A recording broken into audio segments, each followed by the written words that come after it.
સ્વસ્વરૂપનું સ્થાપન વ્રજભક્તોમાં કર્યું. અલ્પાનંદ પૂર્ણાનંદનો અનુભવ કર્યો. અંશ પરમ અંશીનો અનુભવ કરી પરમાનંદી થયો. અમારા રાસની લીલા એ પરમ દિવ્ય ગાથા છે. પરમાત્માએ એ અલૌકિક આનંદનું દાન વ્રજભક્તોને કર્યું. આગળ અનેકવિધ લીલાઓના વર્ણન આવ્યા. સુદર્શન ઉદ્ધારની કથા આવી. અંબિકા પૂજન કરવા માટે, સ્નાન કરવા માટે પધાર્યા છે નંદ બાબા અને વરુણના દૂતો એમને લઈ જાય છે. ભગવાન એમનો ઉદ્ધાર, એમને મુક્ત કરાવ્યા નંદ બાબાને. આગળ શંખચૂડ ઉદ્ધારની કથા આવી. ચૂડામણી પરમાત્માએ લઈ લીધો. યુગલ ગીતની કથા આવી. જેમ વેણુ ગીત છે, ઠાકોરજી દૂરદર્શન અને દૂરશ્રવણ બે પ્રકારની શક્તિઓ ગોપીઓને આપીને જાય છે. વનમાં પ્રભુ ગૌચારણ કરતા જે જે લીલા કરે એ બધું જ ગોપીઓને ઘરે બેઠા દેખાય. રસબીજમ વેણુ ગીતમ ગોપિકા ગીત વૃક્ષકમ સુફલમ યુગ્મ ગીતમ હિ ભ્રમરમ ભ્રમરમ મતમ.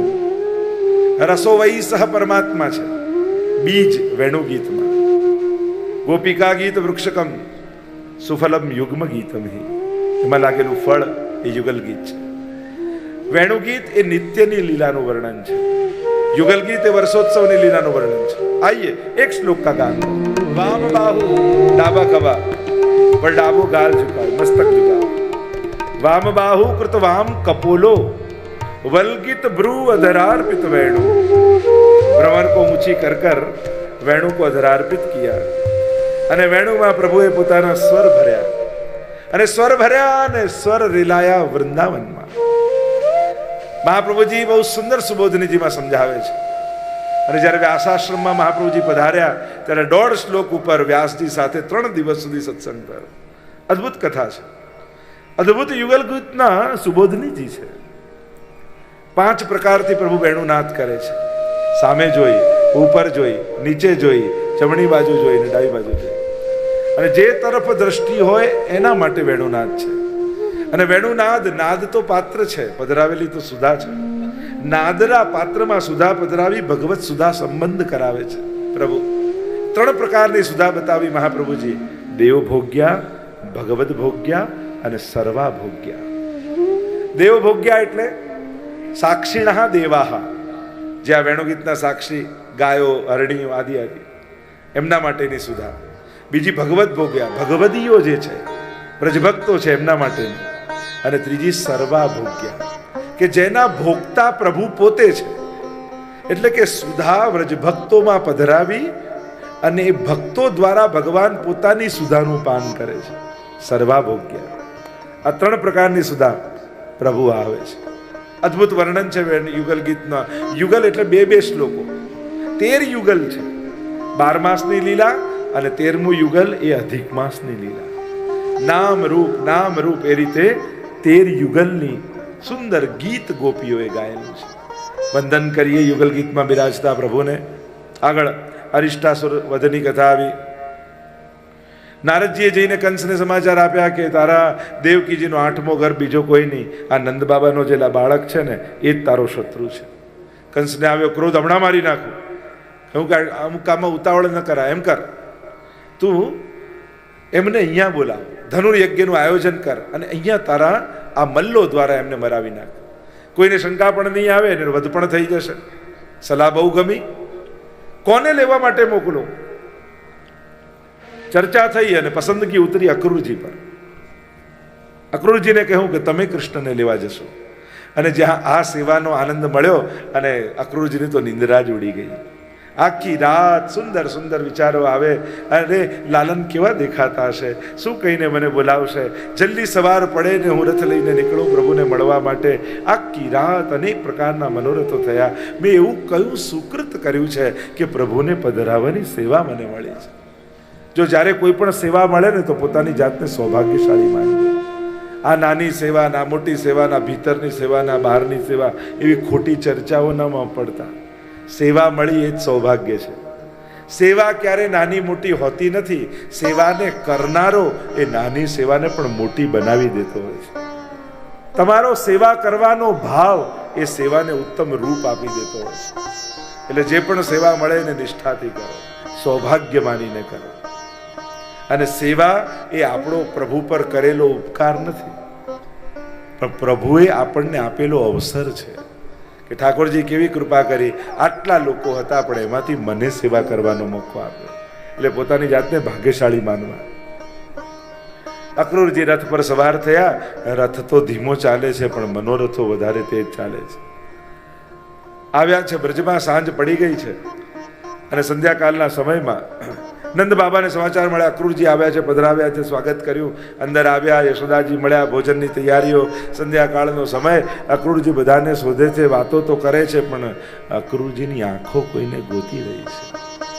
ન રહેવાયું ત્યારે પૂછ્યું કે લાલન ક્યાં છે? અરે સંધ્યાકાલનો સમય છે, ખીરકમાં ગાયોનું દોહન કરતા હશે, આપ આજ્ઞા આપો તો હું જાઉં. ભલે આપ પધાર. અને અક્રૂરજી જ્યાં આવ્યા ગૌશાળામાં અને જોઈને અવાક બની ગયા. ઠાકોરજી ગાયનું દોહન તો કરી રહ્યા છે, પણ એટલી ભૂખ લાગી છે ને, પેલા વોયડામાં, પેલા પાત્રમાં નહીં, પણ સીધી મોઢા ઉપર પિચકારીઓ મારે દોહન કરતા. અને બિંદુઓ દૂધના એવા મુખ ઉપર લાગ્યા માનો ઉડુગણ અંબર ઓપિત, મારા રાત્રિના સમયે તારાઓ ન ચળકતા હોય એવું પ્રભુનું મુખારવિંદ લાગી રહ્યું છે. જ્યાં અક્રૂરજી પર દ્રષ્ટિ ગઈ, દોડતા ગયા, કાકાજી આપ. ગળે લગાડી દીધા. ભોજન કરવા માટે બિરાજ્યા છે અને ભોજન કરતા કરતા અક્રૂરજીએ કહ્યું, હું તો કૃષ્ણને પધરાવવા માટે આવ્યો છું. અને પ્રભુ તો તૈયાર થઈ ગયા. હા, અમને પણ ઘણા દિવસથી મથુરા નગરી જોવાની ઈચ્છા છે. બાબાની આગળ જીદ કરીને બાબાએ કહ્યું, ઠીક છે, જાઓ, વહેલા પાછા આવજો. બધાને મનાવી લીધા. મૈયા માનતા નથી. હા, મને જવા દે. પ્રભુ ક્યાંક હૃદયના ખૂણામાં એમ લાગે છે લાલન કે એક વાર તું બ્રજ છોડીને જઈશ પછી ક્યારે પાછો નહીં આવે. માં, હું તને વચન આપું છું, મને જવા દે. જીદ કરવા લાગ્યા લાલન. મૈયા કેમે કરીને માનવા તૈયાર નથી. અને ત્યારે લાલન કહે, માં, તને મારી સોગંદ છે, જો ના જવા દે. મૈયાનું હૃદય પીગળી ગયું. લાલન, આવું ન બોલીશ, વચન આપ, તું જલ્દી પાછો આવીશ. અને પ્રભુ જાય છે, સમાચાર તો આખા બ્રજમાં વ્યાપી ગયા. સવાર પડે ને ટોળા વ્રજભક્તોના આવ્યા. આખો ચોગાન ભરાઈ ગયો છે. રથની આગળ ગોપીજનો સૂઈ ગયા છે. અમે લાલનને નહીં જવા દઈએ. એક એકને સમજાવે છે, ગોપીઓને સમજાવ્યા, સખાને સમજાવ્યા. રથ પર સવાર થયા ને અક્રૂરજીએ રથની લગામ ખેંચી. ગડગડ ગડગડ ગડગડ તો રથ છેક મથુરા નગરી આવ્યા. મથુરા આવ્યા એટલે અક્રૂરજી કહેવા લાગ્યા, આપ મારા ઘરે પધારો. પ્રભુ કેમ ના, અમારે તો મથુરા નગરી જોવા જવું છે. એટલામાં પાછળ ગાડાઓમાં બેસીને બધા સખાઓ આવી ગયા. હા, મથુરા નગરી જોવાની કેટલા સમયથી અમને ઈચ્છા છે. અને મથુરા નગર કી ડગર મેં ચલ્યો જાત પાયો હરી હીરા. અને મથુરા નગરમાં ઠાકોરજી પણ વિચાર કરે. ઠાકોરજી કહેવા લાગે, આવા ગામડાના કપડાં પહેરી શહેરમાં કેમ જવાય? કોઈ નવા કપડાં મળે તો પછી જઈએ. એટલામાં કંસનો ધોબી ત્યાંથી જતો હતો. પ્રભુએ કહ્યું, તું અમને કપડાં આપીશ? અને પેલો કંસનો ધોબી કે, અરે તમે ગામડામાં રહેનારા ક્યારે આવા કપડાં જોયા છે? જાઓ, નહીં મળે. જેમ તેમ બોલવા લાગ્યો. પ્રભુને થયું, આ તો એ જ રામા અવતાર વાળો ધોબી છે. એક થપાટ મારીને ત્યાં જ એનો ઉદ્ધાર થઈ ગયો. અને પોટલામાંથી જ્યાં કંસના કપડાં કાઢ્યા અને જ્યાં પજામો કાઢ્યો, એક સખાએ કહ્યું, આ તો કોઈ મંડપનો ગેટ લાગે છે લાલન, આટલા મોટા. અરે આ ગામડામાં રહેનારો અમને ક્યાં ખબર પડે? બે આ પગમાં ઘૂસ્યા ને બે આમાં ઘૂસ્યા. અરે કોઈ દરજી મળે ને ક્યાંક થોડા કપડાઓ ઠીક કરી દે તો પહેરીને નીકળીએ. એટલામાં સામે દરજી બેઠો. એણે કહ્યું કે તમે અમને વસ્ત્રો ઠીક કરી આપશો? બદલામાં શું આપશો? તારે શું જોઈએ છે? મારે તો સારૂપ્ય મુક્તિ જોઈએ. પ્રભુએ કહ્યું, તથાસ્તુ. એક વાર વસ્ત્ર સેવા કરી એને સારૂપ્ય મુક્તિ મળી. જે લાલનને રોજ નવા વાઘા ધરાવે, ઠાકોરજી એને શું નહીં આપે? અને જ્યાં વસ્ત્રો થઈ ગયા, એમ થાય કે ફૂલની માળા મળે તો શૃંગાર થઈ જાય. એટલામાં સામે સુદામા નામનો માળી આવતો દેખાયો. કહ્યું, અરે આ તો માળી ફૂલની માળા લઈને આવે. જો માળા મળી જાય તો શૃંગાર પૂરા થઈ જાય. તું અમને માળાજી આપીશ? બદલામાં શું આપશો? તારે શું જોઈએ છે? મારે ભક્તોના ચરણોમાં અનન્ય પ્રેમ જોઈએ છે. પ્રભુએ કહ્યું, તથાસ્તુ. એક વાર માળાજી બનાવી તો અનન્ય ભક્તિ મળી.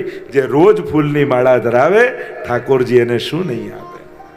હવે તો ફૂલની માળા થઈ ગઈ. એટલામાં ત્રિવક્રા કુબજા હાથમાં, બંને હાથમાં ચંદનના કટોરા લઈ વાંકી ચૂકી થતી આવતી હતી. એટલામાં પ્રભુએ કહ્યું, હરી કુબજા, હરી સુંદરી, તું અમને ચંદન આપીશ? પેલી કે બોલ્યા એ કરી બતાવો તો હમણાં આપું. હું તો ત્રિવક્રા છું ને તમે સુંદરી બોલ્યા. પ્રભુએ પગથી પગ દબાવ્યો ને ઠોડી પકડીને જ્યાં ખેંચી સર્વાંગ સુંદરી થઈ ગઈ. અને કહેવાય છે કે એક્યુપંચરની શરૂઆત અહીંયાથી જ થઈ. પ્રભુએ સર્વાંગ સુંદરી બનાવી દીધી ખેંચીને. અને હવે તો ચંદન મળી ગયું, શિંગાર બધા થઈ ગયા. કુબજા કે મારા ઘરે પધારો. અરે મનોરથો પછી કરીશું, અમારે તો મથુરા નગરી જોવા જવું છે. અને મથુરા નગરી ફરતા ફરતા બધે ચારે બાજુ જયઘોષ થવા લાગ્યા, પુષ્પ વર્ષા થવા લાગી. કૃષ્ણના યશના ગાન તો બધાએ સાંભળ્યા હતા. આજે કૃષ્ણના સ્વરૂપના દર્શન થવા લાગ્યા. અને જ્યાં હવે રાત્રિ પૂરી થઈ, બીજા દિવસની સવાર પડી છે. ધનુર્યજ્ઞનું આયોજન કંસની સભામાં થયું છે. બધા જ મથુરાવાસીઓ ગોઠવાઈ ગયા છે. સલ તોસલ કૂટ ચાણુર મુષ્ટિક બધા પહેલવાનો તૈયાર છે. કુલિયા પીઢાતીને બહાર ઊભો રાખ્યો છે. દાઉજી અને કૃષ્ણ પ્રવેશ કરે છે રંગમંડપમાં. કુલિયા પીઢાતીએ પ્રહાર કર્યો, પકડ્યો સૂંઢથી, ગોળ ગોળ ગોળ ગોળ ગોળ કરીને ફેંક્યો છે. બંને દાંત ખેંચ્યા, લોહીથી ખરડાયેલા બંને દાંતને લઈ કૃષ્ણ ને બલરામજી પ્રવેશ કરે છે ધનુર્યજ્ઞમાં. જ્યાં સલ તોસલ કૂટ ચાણુર મુષ્ટિક તૈયાર છે. જ્યાં બંને આવ્યા, બંનેને પકડ્યા અને પછાડ્યા, બંનેનો ઉદ્ધાર કર્યો. તલ સોટલ સલ તોસલ કૂટ આવ્યા, બંનેને ગોળ ગોળ ફેરવીને ફેંક્યા. ત્રણેયનો ઉદ્ધાર થયો. દાઉજીને કહા વો રહા કંસ. મચાન પર ચડીને ભગવાને કૂદકો મારી કંસને પછાડ્યો. જ્યાં મારવા જાય એવો ડર લાગ્યો, ભયથી જ મૃત્યુ પામ્યો. ચારે બાજુ જયઘોષ થવા લાગ્યા. બોલો મથુરાધીશ કી જય. કંસનો ઉદ્ધાર થયો. ઉગ્રસેનને રાજા બનાવ્યા. પ્રભુએ ના પાડી, હવે બ્રજ નહીં આવીએ. ત્યાં ગયા છે નંદ બાબા પાછા બ્રજમાં. અહીંયા 64 દિવસમાં 64 વિદ્યા શીખ્યા છે પ્રભુ. અને જનોયાદી સંસ્કાર થયા છે. સાંદીપની આશ્રમમાં ભણવા ગયા. યશોદાજીના વિરહનું વર્ણન આવ્યું. એકવાર પ્રભુનો જન્મોત્સવ છે. રાજા મહારાજાઓ આવ્યા છે. આખી સભા ભરાઈ છે. બધા વધાઈ આપવા માટે આવ્યા. અને પ્રભુના પ્રધાન અને પ્રભુના સખા ઉદ્ધવ આખા મહેલમાં પ્રભુને ગોતી ફરી વળ્યા. ક્યાંય કૃષ્ણ મળે નહીં. અરે જન્મોત્સવ આટલો મોટો ઉત્સવ, બધા દૂર દૂરથી આવ્યા છે બધાઈ આપવા. પ્રભુ ગયા ક્યાં? શોધતા શોધતા તે છત ઉપર આવ્યા. અને પ્રભુ ગોકુલ તરફ દ્રષ્ટિ કરીને અશ્રુપાત કરી રહ્યા છે. ઉદ્ધવ કહે, પ્રભુ આપણી આંખમાં આંસુ. ઉદ્ધવ મોહે બ્રજ બિસરત નહીં. બ્રજ ભૂલાતો નથી ઉદ્ધવ. આજે રાતના સૂતો હું ને મૈયાના શબ્દો મારા કાનમાં અથડાય. અરે લાલા, અરે લાલન. અને ચોંકી ચોંકીને હું જાગી જઉં છું. સૂતો હોઉં ને મારી ગાયો રડતી મને દેખાય છે. એમની આંખમાં આંસુઓ સુકાતા નથી. મારા સખાઓ, મારી ગોપીઓ મારા વિરહમાં ઝૂરતી હોય મને દેખાય છે. ભોજન કરવા બેઠો હોઉં ને ક્યાંક જો માખણ દેખાઈ જાય, એ દિવસે ભૂખ લાગતી નથી.